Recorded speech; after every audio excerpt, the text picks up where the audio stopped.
budaya Pasifik. Budaya Pasifik di sini terdiri yang pertama di sisi positif dan nilai kebajikan. Yang kedua yaitu tentang afirmasi perilaku manusia. Yang ketiga keyakinan kelas.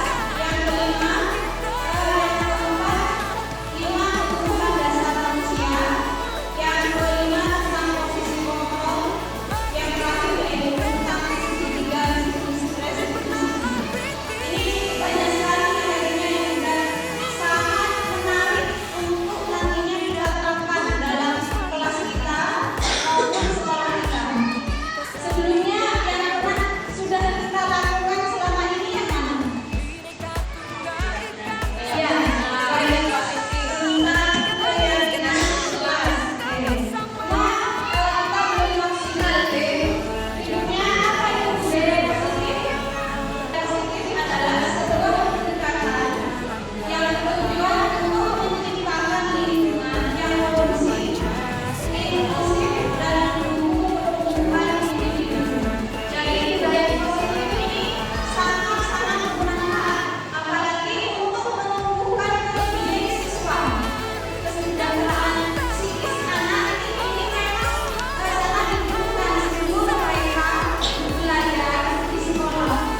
perilaku kita yang harus kita ubah. Namun bila kita ingin memperbaiki cara-cara utama kita, maka kita perlu mengubah kerangka tujuan kita. Ubahlah bagai Anda melihat dunia.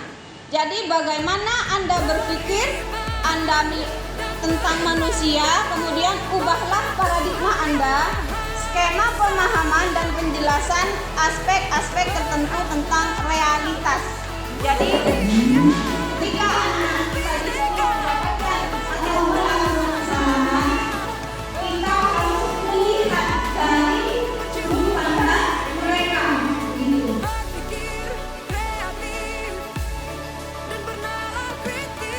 Berikutnya, ini adalah mengubah paradigma stimulus respon ke pendekatan teori kontrol. Jadi kita sebagai guru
Yaitu yang pertama untuk menghindari ketidaknyamanan atau hubungan. Yang kedua untuk mendapatkan imbalan atau penghargaan dari orang lain. Yang ketiga untuk menjadi orang mereka inginkan dan menghargai diri sendiri dengan nilai-nilai yang mereka percaya. Jadi untuk yang pertama dan kedua ini motivasi eksternal, sedangkan yang ketiga adalah motivasi internal. Dari ketiga motivasi di sini, misalnya Bapak Ibu yang hari berangkat ke sekolah, jam 7 sudah ada di sekolah. Kira-kira motivasi yang mana? Ada yang mau berpendapat? Ya, nomor 3, Bu Anissa nomor 3. Ya. Kenapa Ibu? Ya, kenapa motivasi ini yang ada dalam diri Ibu? Karena saya punya tanggung jawab yaitu murid. Jadi itu yang bisa saya jadikan motivasi. Karena memang sesuai tupoksi saya yaitu sebagai pengajar sekaligus pendidik. Jadi yang menjadikan sama motivasi memang nomor satu adalah peserta didik. Iya. Jadi ketika kita dalam waktu sekolah, nantinya anak-anak kita juga akan mengikuti itu. Untuk yang lain, ada yang mau berpendapat? Bu Sisi, motivasi yang mana? Oh, nomor 3 juga. Boleh saya tahu alasannya, Bu? Saya berjawab memilih jurusan PGSD. Jadi saya punya ambisi ya, punya keinginan untuk menjadi orang yang lebih baik lagi.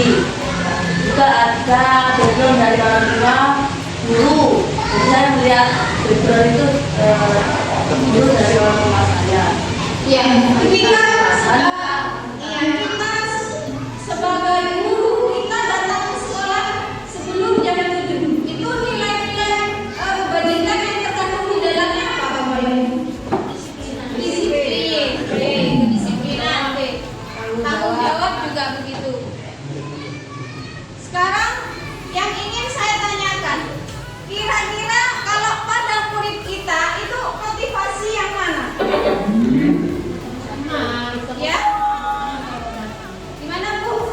Udah murid-murid kita? Iya, dari ketiga itu murid-murid kita yang mana motivasinya? Ya, untuk mendapatkan imbalan atau penghargaan dari orang lain. Oke. Berikutnya ada lagi? Ya, sebagian juga nomor 1. Untuk yang nomor 3 ada tidak kira-kira? Iya, ada beberapa. Iya, Satu dua. iya. Karena memang mereka beragam. Iya. Ternyata ini adalah PR bagi kita. Oke, untuk apa? Untuk memunculkan motivasi intrinsik dalam murid kita. Tidak, bukan nomor 1, bukan nomor 2. Karena ini kalau nomor 1 dan nomor 2 ini terus berjalan, ini tidak akan bertahan lama. Ketika mereka di sini tidak mendapatkan sebuah penghargaan, mereka akan berhenti. Ketika mereka tidak mendapatkan pujian, mereka akan berhenti untuk berbuat. Ketika mereka berhenti untuk mendapatkan hukuman, kalau nomor 1 di sini berhenti mendapatkan hukuman, mereka akan terus melakukannya. Gitu. Oke. Jadi PR kita sebagai pendidik untuk membangkitkan motivasi internal. Berikutnya, keyakinan kelas. Kebajikan yang disepakati bersama oleh guru dan siswa dalam sebuah kelas yang mengandung perilaku dan interaksi di dalam kelas, menciptakan lingkungan belajar yang positif dan produktif. Ini adalah pengertian dari keyakinan kelas. Kemarin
tidak berteriak di kelas?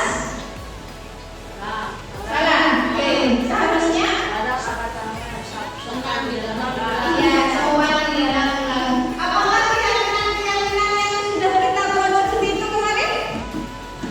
Ya, ada yang sudah seperti itu, ada yang belum. Oke, jadi untuk berikutnya gunakan kalimat-kalimat positif. Oke. Kemudian untuk berikutnya keyakinan kelas hendaknya tidak terlalu banyak sehingga mudah diingat dan dipahami oleh semua warga kelas. Kemarin kita membuat keyakinan kelas di kelas kita ada berapa ya Ibu? Ada 6. 10. Nah, ada yang 10. Ada yang 7. Iya, 8. Kira-kira anak-anak kita akan hafal atau tidak? Iya. Iya, jangan banyak-banyak. Iya. Misalnya tidak bicara di dalam kelas. Ya, itu salah. Tertib di dalam kelas. Untuk tertib di sini kan banyak poinnya. Oke. Tidak berlarian, tidak berteriak-teriak. Itu masuk dalam kata itu. Tertib di dalam kelas. Saling menghormati masuk apa tidak? Masuk Masuk. juga. Nah, makanya kalau membuat keyakinan kelas di sini, nilai-nilai kebajikannya perlu digali kembali. Apa bedanya dengan kesepakatan kelas? Kalau kesepakatan kelas belum kita yakini, ya. Kalau keyakinan kelas di sini berarti kita meyakini bersama apa yang harus kita lakukan. Berikutnya, keyakinan kelas sebenarnya sesuatu yang dapat diterapkan di lingkungan tersebut. Sudah sama diterapkan deh. Nah, kemudian berikutnya semua warga kelas hendaknya ikut berkontribusi dalam pembuatan keyakinan kelas lewat kegiatan gerak dapat. Jadi bukan hanya satu orang atau dari kita saja, tidak. Dari anak-anak semuanya berkontribusi. Apakah kegiatan yang kemarin sudah seperti itu? Sudah. Bibi, Susi? Sudah. Untuk Wade? Sudah. Bu Sinta? Apakah semua anak sudah berkontribusi di sana? Dari 20 anak menyampaikan pendapatnya tidak? Iya. Oh, sebagian ya. Jadi untuk berikutnya untuk kegiatan pembuatan keyakinan kelas di sini harus semuanya menyumbangkan ya, pikirannya boleh menulis atau bermusyawarah boleh. Tapi yang paling enak itu adalah menulis. Jadi mereka menulis kemudian tempel di depan, kemudian kita pandu kita kelompokkan. Ya. Berikutnya bersedia meninjau kembali keyakinan kelas dari waktu ke waktu. Nah, ini yang jangan kita lakukan. Ya. Ketika keyakinan sudah tertentu, kita tulis dalam sebuah poster, kita jangan untuk meninjau kembali. Jadi kita tinjau kembali. Ya, kita tidak lanjuti. Apakah di sana sudah dilaksanakan atau tidak? Oke. Berhasil apa tidak? Ya, ya.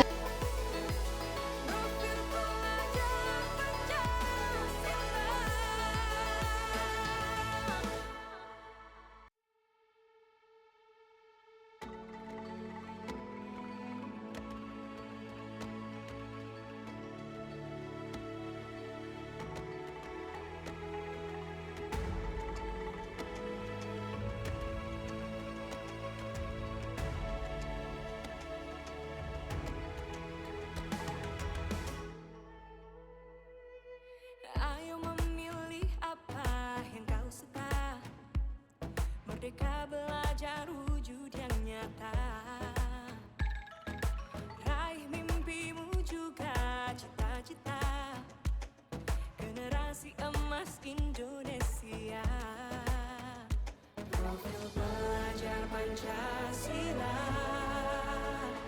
tanamkan di dalam dada. Profil pelajar Pancasila,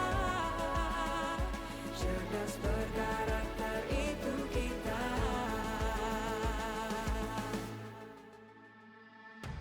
Beriman dan bertakwa pada Tuhan yang Maha Esa, berakhlak mulia, berkebinekaan global kita. Gotong royong, berjiwa mandiri, berpikir kreatif dan bernalar kritis.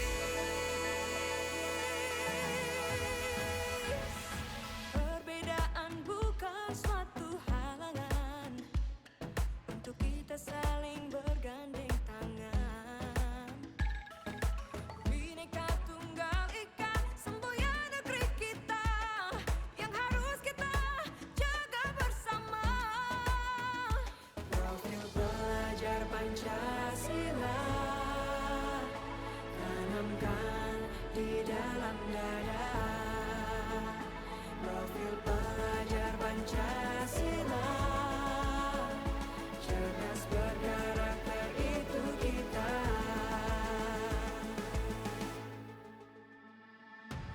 Beriman dan bertakwa pada Tuhan yang Maha Esa,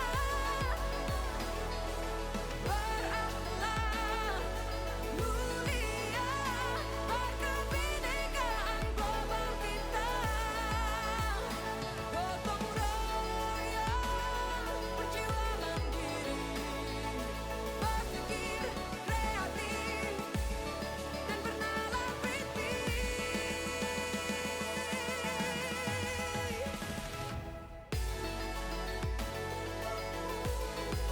Profil pelajar Pancasila,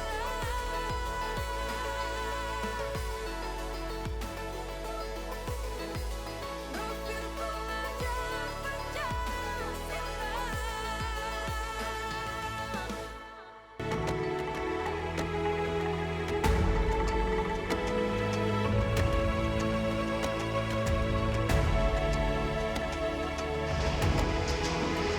Terima kasih Bu Nani telah membuat keyakinan kelas bersama kami. Ayo memilih apa Saya senang membuat keyakinan kelas bersama kelas Bu Nani.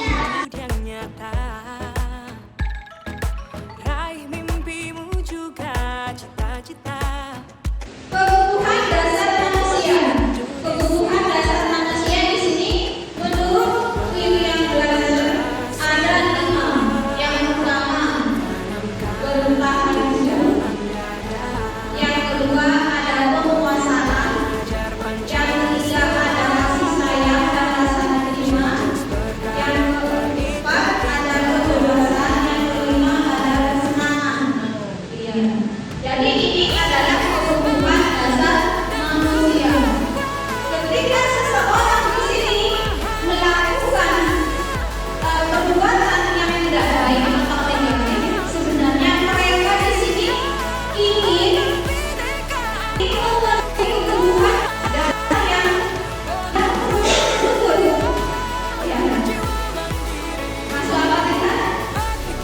Kalau kita katakan jika seseorang melakukan perbuatan negatif, mereka sebenarnya berusaha untuk memenuhi salah satu kebutuhan dasar mereka. saling bergandeng tangan.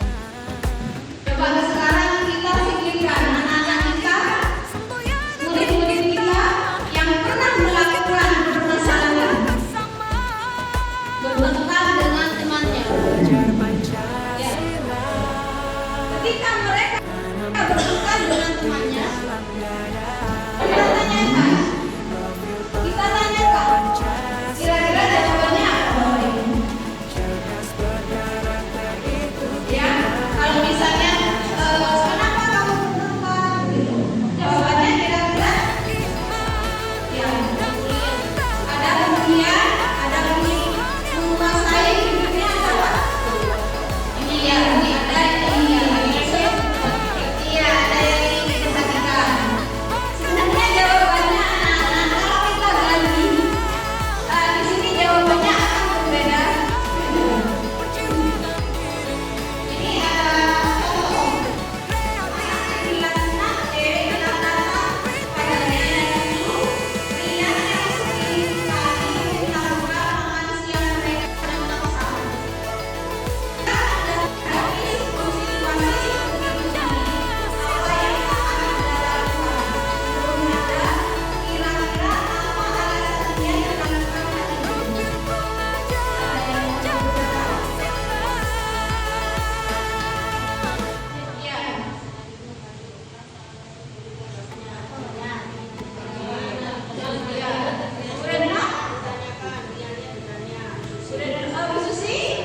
memilih apa yang kau suka.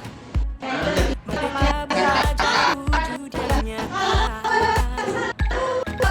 Raih mimpimu juga cita-cita. Generasi emas Indonesia. Pancasila.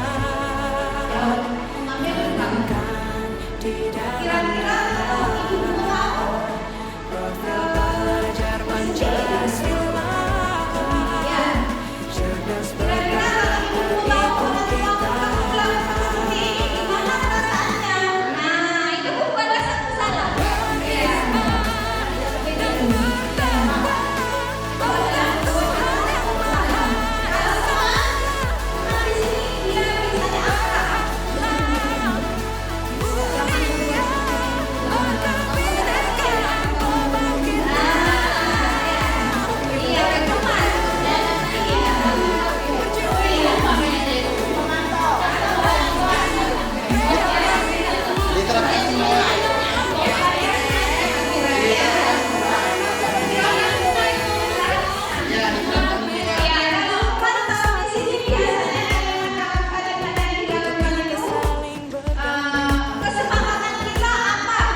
Assalamualaikum warahmatullahi wabarakatuh. Jumpa lagi dengan video kali ini demonstrasi kontekstual, yaitu modul 1.4 penerapan disiplin positif. Saya Eka Nanik Sri Rahayu dan JGP Angkatan 11. Raih mimpimu juga cita-cita generasi emas Indonesia. Restitusi adalah proses menciptakan kondisi bagi murid untuk memperbaiki kesalahan mereka sehingga mereka bisa kembali pada kelompok mereka dengan karakter yang kuat. Adapun langkah-langkah dari penerapan segitiga restitusi yaitu yang pertama yaitu menstabilkan identitas, yang kedua validasi tindakan yang salah, yang ketiga menanyakan keyakinan. Untuk selanjutnya, yuk kita simak penerapannya. Adik, apa yang tadi kamu lakukan? Mengerjakan PR-mu. Kenapa kamu mengerjakan sekarang? Jangan lupa mengerjakan PR-mu. Sebab saya mengerjakan buku di pagi hari.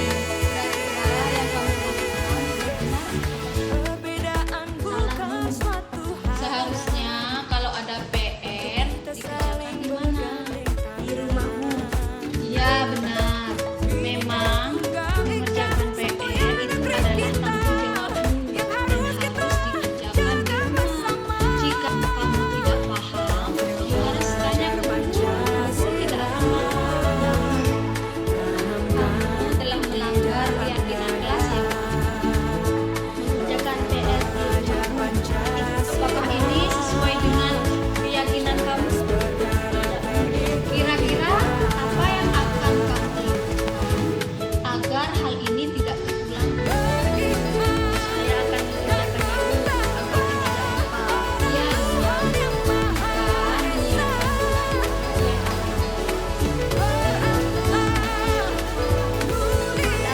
Iya benar. Kamu sekarang sudah kelas 6. Seharusnya pada tanggung jawab sendiri. Kamu tidak menunggu disuruh. Memang semua orang pasti pernah melakukan kesalahan. Kamu bukan satu-satunya orang yang pernah melakukan hal ini.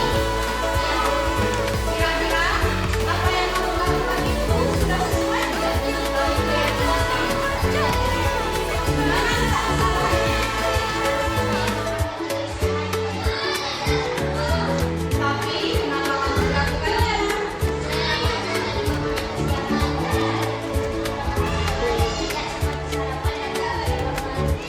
Apa yang akan kamu lakukan supaya hal ini tidak terulang kembali? Apakah ada orang yang akan membantumu dalam hal ini? Siapa orangnya? Kapan kamu akan melakukannya? Baiklah, kalau begitu, jangan sampai terulang kembali ya. Sangat senang berdiskusi tentang kesalahan saya. Saya berjanji tidak akan mengulanginya kembali.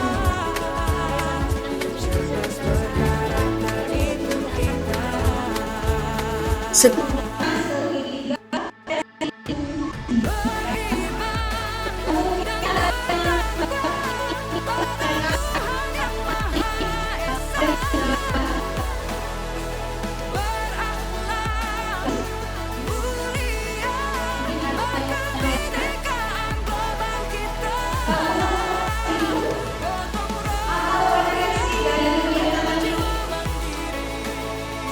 Berpikir kreatif.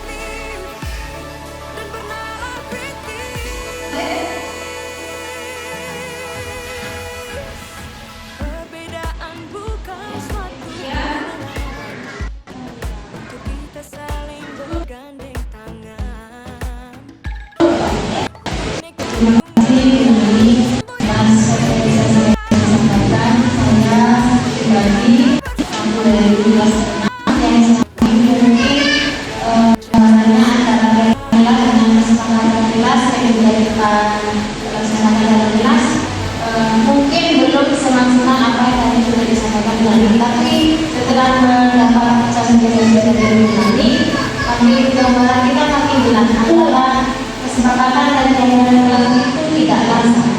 Dan kemudian tentang restitusi setiap restitusi yang tadi sudah disampaikan adalah merupakan baru yang nanti bisa digunakan dalam undang-undang nanti. Begitu juga dengan tadi kontrol, ya kontrol dulu terhadap peserta didik.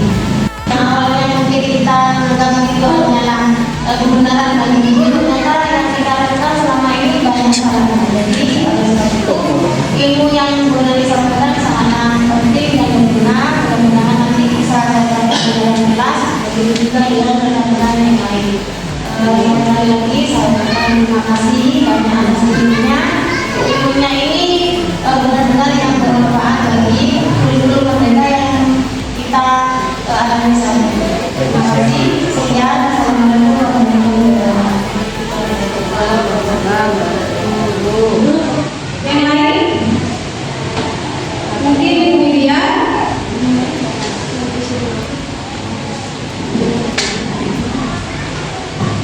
Terima kasih Bu Nani. Setelah mendengarkan sosialisasi dari Bu Nani, saya jadi tahu tentang cara apa yang menangani anak-anak yang mungkin masalah aktivitas jadi tidak langsung ke rumah atau langsung menyelesaikan itu nakal. Jadi melalui proses akademik yang dilakukan itu baru konsekuensinya seperti apa. Kemudian kegiatan kelas juga masih banyak yang perlu diperbaiki dilaksanakan. Dari segi kata-kata maupun dari segi kalimatnya masih ada yang ngomong kata-kata